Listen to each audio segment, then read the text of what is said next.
সফল হয় ইরানের সর্বোচ্চ প্রতিরক্ষা বাহিনী IRGC, যার কারণে ব্যাপক ক্ষয়ক্ষতি থেকে রক্ষা পায় দেশটি। আর এতেই চমকে যান ইসরায়েলের প্রধানমন্ত্রী বেনিয়ামিন নেতানিয়াহু।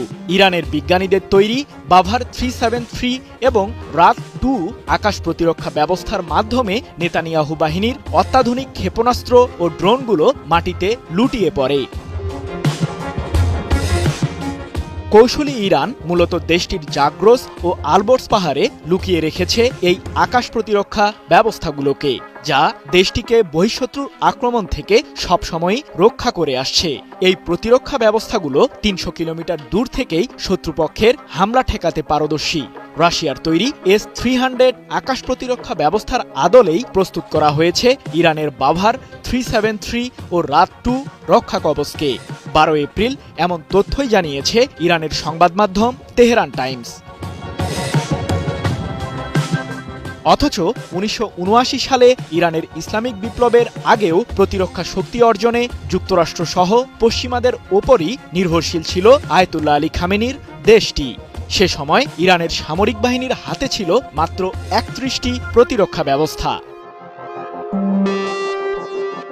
4 দশকের মাথায় ইরান এখন যুক্তরাষ্ট্র ও ইসরায়েলের জন্য মাথা ব্যথার প্রধান কারণ হয়ে দাঁড়িয়েছে, কারণ দেশটি নিজস্ব ব্যবস্থায় উৎপাদন করছে ব্যালিস্টিক ক্ষেপণাস্ত্র ও নতুন প্রজন্মের ড্রোন।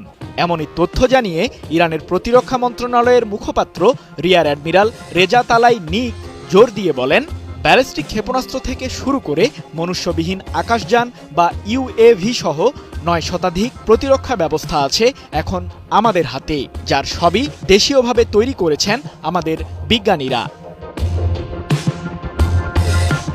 টানা 7মবারের মতো বেস্ট টিস্যু পেপার ব্র্যান্ড হিসেবে স্বীকৃতি পেয়েছে বসুন্ধরা টিস্যু। ইসরায়েলি সামরিক বাহিনীর আধুনিক প্রতিরক্ষা ব্যবস্থাকে বৃদ্ধাঙ্গুলি দেখিয়ে ইরান তৈরি করেছে সায়াদ 3 মডেলের মোবাইল লঞ্চার, যাতে ভর্তি রয়েছে মাঝারি পাল্লার ব্যালিস্টিক ক্ষেপণাস্ত্র।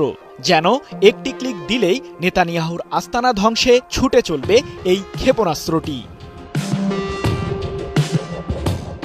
বন্ধু রাষ্ট্রগুলোর সাথেও সামরিক জোট বেঁধেছে ইরান। সম্প্রতি রাশিয়া ও চীনের সাথে ওমান উপসাগরের চাবাহার বন্দরে নৌমহড়ার আয়োজন করে তেহরান। এতে অংশ নেয় 3 দেশের অত্যাধুনিক যুদ্ধজাহাজগুলো।